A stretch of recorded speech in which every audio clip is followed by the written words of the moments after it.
या अय्युहन्नास इत्तक़ू रब्बकुमुल्लज़ी ख़लक़कुम मिन नफ़्सिन वाहिदतिन व ख़लक़ मिन्हा ज़ौजहा व बस्स मिन्हुमा रिजालन कसीरन व निसाअ वत्तक़ुल्लाहल्लज़ी तसाअलून बिही वल अर्हाम इन्नल्लाहा काना अलैकुम रक़ीबा। ए लोगो, डरो उस परवरदिगार से जिसने तुमको एक जान से पैदा फरमाया और उसी से उसके जोड़े को पैदा फरमाया और उन दोनों से मर्द बहुत से मर्द और औरतों को फैला दिया। और डरो उस परवरदिगार से जिसके वास्ते से तुम एक दूसरे से सवाल करते हो, और ख़बरदार रहो कराबत वालों से, बेशक अल्लाह तबारक व तआला तुम पर निगहबान है। ये सूरह निसा है जिसमें अल्लाह तबारक व तआला उन अहकाम को बयान फरमा रहे हैं जिनका ताल्लुक़ हमारी माशरती ज़िंदगी से है। इसमें अल्लाह तबारक तआला ने यतीमों के हुकूक़, रिश्तेदारों और बीवियों के हुकूक़ वग़ैरह बयान फरमाए गए।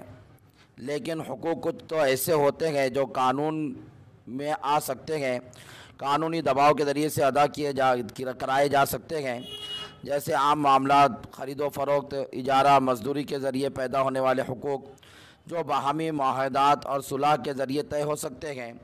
अगर कोई फ़रीक मुकर्ररा हुकूक़ की अदायगी में कोताही करे तो बज़ौर हुकूमत उसे हक़ दिलवाया जा सकता है।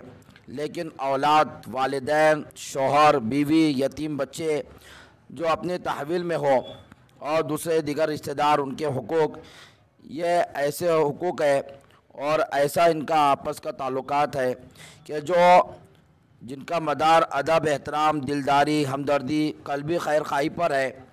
और ये ऐसी चीज़ें हैं कि जो किसी कांटे में तोली नहीं जा सकती और मुआहदात के ज़रिए से इनको पूरा नहीं किया जा सकता। यानी दबाव के ज़रिए से, हुकूमत के दबाव के ज़रिए से, पुलिस के दबाव के ज़रिए से इन चीज़ों को अदा नहीं किया जा सकता। ये चीज़ की अदायगी के लिए खौफ खुदा बेहद ज़रूरी है। अल्लाह का डर ये हुकूमत के खौफ से भी बढ़कर चीज़ है। हुकूमत जब तक देख रही है लोग डरेंगे, जहाँ हुकूमत देख नहीं सकती, जहाँ हुकूमत की रसाई नहीं हो सकती, लोग वहाँ पर नहीं डरते। लेकिन अल्लाह का खौफ ऐसी चीज़ है कि सबको मालूम कि अल्लाह की रसाई हर जगह है, हर जगह अल्लाह देख रहे हैं, अल्लाह हाजिर व नाजिर है। तो अल्लाह का खौफ ही ऐसा है जो माँ बाप के हुकूक़ बच्चों से दिलवा सकता है, और बच्चों के हुकूक़ माँ बाप से दिलवा सकता है। मियाँ बीवी एक दूसरे के हुकूक़ अदा कर सकते हैं अल्लाह के खौफ की वजह से। इसलिए अल्लाह तबारक व तआला ने जब बीवी के और इन रिश्तों के हुकूक़ के बयान फरमाया तो साथ में तक़वे को भी बयान फरमाया कि लोगों, अपने रब की मुखालिफत से डरो। और शायद यही वजह है कि आप सल्लल्लाहु अलैहि वसल्लम इस आयत को निकाह के खुतबे में पढ़ा करते थे और खुतबे निकाह में इसका पढ़ना मसनून है। इसमें यह बात भी काबिल नज़र है कि खिताब या अय्युहन नास के ज़रिए फरमाया गया, ए लोगो, जिसमें तमाम इंसान शामिल है, मर्द हो या औरतें, और नुज़ुल कुरान के वक्त मौजूद हो या आइंदा क़यामत तक पैदा हो। फिर हुक्म इत्तक़ू के साथ अल्लाह ताला के अस्माए हुस्ना में से लफ्ज़ रब को इख्तियार किया गया, जिसमें अम्र तक़वी की इल्लत और हिकमत की तरफ इशारा फरमा दिया कि जो ज़ात तुम्हारी परवरिश की कफ़िल है और जिसकी शान रुबूबियत के मज़ाहिर इंसान अपनी ज़िंदगी के हर लम्हे में मुशाहिदा करता रहता है, उसकी मुखालिफत और सरकशी किस कदर ख़तरनाक होंगी। इसी के साथ अल्लाह तबारक व तआला की ख़ास शान का जिक्र फरमाया कि उसने अपनी हिकमत और रहमत से तुम सबको पैदा किया। फिर पैदा करने और मौजूद करने की मुख्तलिफ़ सूरतें हो सकती थी, उनमें से एक ख़ास सूरत को इख्तियार फरमाया कि सब इंसानों को एक ही इंसान यानी हज़रत आदम अलैहिस्सलातु वस्सलाम से पैदा फरमा कर सबको इख़्वत और बिरादरी के एक मज़बूत रिश्ते में, भाई चारगी के एक मज़बूत रिश्ते में बांध दिया। इसके साथ में खौफ खुदावंदी और आखिरत के खौफ के इस रिश्ते क़ुव्वत का भी यही तकाजा है कि बाहमी हमदर्दी और खैर खाई के हुकूक़ पूरे अदा किए जाए। यानी अल्लाह के खौफ और आखिरत के खौफ का भी तकाजा यही है कि आखिरत के अंदर पूछोंगी, अल्लाह ताला के सामने खड़े रहना पड़ेगा और अल्लाह तबारक व तआला इस आपस के ताल्लुकात के बारे में भी पूछेंगे। माँ बाप के बारे में औलाद के ताल्लुक़ से, औलाद के बारे में माँ बाप के ताल्लुक़ से पूछोंगे कि इसी तरह शौहर के बारे में बीवी के ताल्लुक़ से पूछूंगी कि बीवी का हक़ अदा किया था या नहीं, और बीवी से शौहर के बारे में पूछूंगी कि शौहर के हुकूक़ अदा किए थे कि नहीं। इसलिए अल्लाह तबारक व तआला ने यहाँ पर तक़वे का लफ्ज़ इस्तेमाल फरमाया ताकि आपस के हम एक दूसरे के हुकूक़ को अल्लाह के खौफ के साथ में आसानी से अदा कर सकते हैं। आज माशरे के अंदर ये हो रहा है कि नौजवान नस्ल, जॉइंट फैमिली का मामला है कि अक्सर घरों के अंदर जॉइंट फैमिली है ایک ساتھ میں سب کو رہنا ہے۔ اب یہ لوگوں کی بال بیٹی، یہ نوجوان شادی کر کر اپنے گھر میں لاتا ہے، لوگ بڑے ارمانوں کے ساتھ میں شادی کر کر اپنے لخت جگر کو حوالے کرتے ہیں۔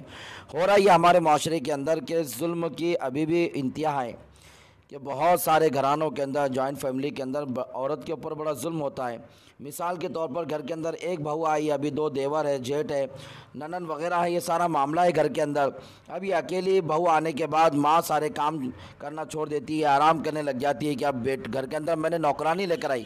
گویا کہ ماں کا تصور، ساس کا تصور یہ ہو گیا کہ بہو کو نوکرانی سمجھتی ہے کہ اب گھر کے اندر بہو آ گئی، اب میرے آرام کے دن شروع ہو گئے۔ اور ساس کچھ نہیں کرتی، اسی طرح ننن وغیرہ گھر میں ہوتی ہے، وہ بھی کچھ کام نہیں کرتی کہ بھابھی سب کام کر لیں گے۔ بھابھی کو نوکرانی کی طرح استعمال کیا جا رہا ہے، جس کی وجہ سے عورتیں بہت زیادہ ڈپریشن کا، پریشانی کا شکار ہو رہی ہیں۔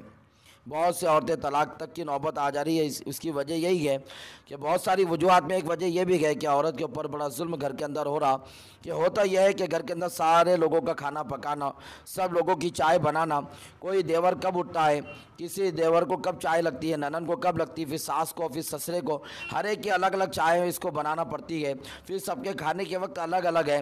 یہ کھانا پکا کر تیار کر کے تو رکھ لیتی ہے، لیکن شوہر جب آتا ہے پھر اٹھتی ہے، گرم کر کے پھر اس کو کھانا دیتی ہے۔ شوہر کھانا کھا کے جاتا نہیں، گھنٹہ ڈیڑھ گھنٹہ گزرتا نہیں، پھر یہ اپنے بستر پہ تھوڑا آرام کے لیے لیٹتی، کہ پھر دیور آ جاتا، پھر ساس کی طرف سے حکم ہوتا کہ بہو اب دیور آ گیا، جاؤ تیرے بھیجان کو کھانا دے۔ پھر اللہ کی بندی گرم کر کے پھر دیور کو کھانا دے رہی، کبھی مہمان آ گئے پھر اٹھ کر چائے بنا رہی۔ اس طرح پھر اگر اس کو اولاد ہو جاتی ہے، بچہ ہو جاتا ہے، رات میں بچہ سونے دیتا نہیں دیتا، رات بھر بچے میں جاگی ہے، پھر صبح میں اس کو اٹھ کے چائے بنانا ہے، سب کو کھانا بنانا ہے، سب کے کپڑے دھونا ہے۔ بڑے معاشرے کے اندر یہ بڑی خرابی چڑھ رہی ہے، جس کی وجہ سے عورتیں بڑے پریشان ہیں۔ آخر میں عورت مجبور ہو کر پھر یا تو یہ تقاضا کرتی ہے کہ مجھے الگ نکال دو، یا تو پھر مجھے طلاق دے دو۔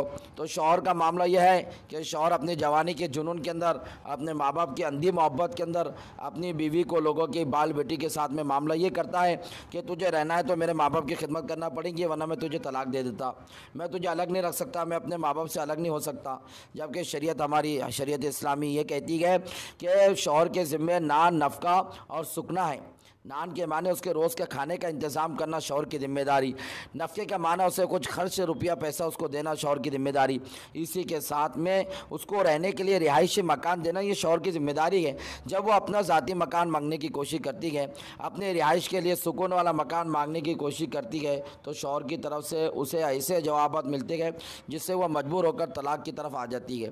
اس لیے خصوصاً نوجوانوں سے درخواست ہے کہ لوگوں کی بال بیٹی ہم جو لا رہے ہیں رشتے، ازدواجی زندگی کے اندر اسے لے کر آ رہے گئے اور اپنی زوجیت کے اندر اس کو لا رہے گئے، تو اس کے حقوق کو علماء اکرام سے معلوم کریں، شریعت کی روشنی کے اندر اس کے ساتھ میں زندگی بسر کرنے کا عزم ارادہ کریں۔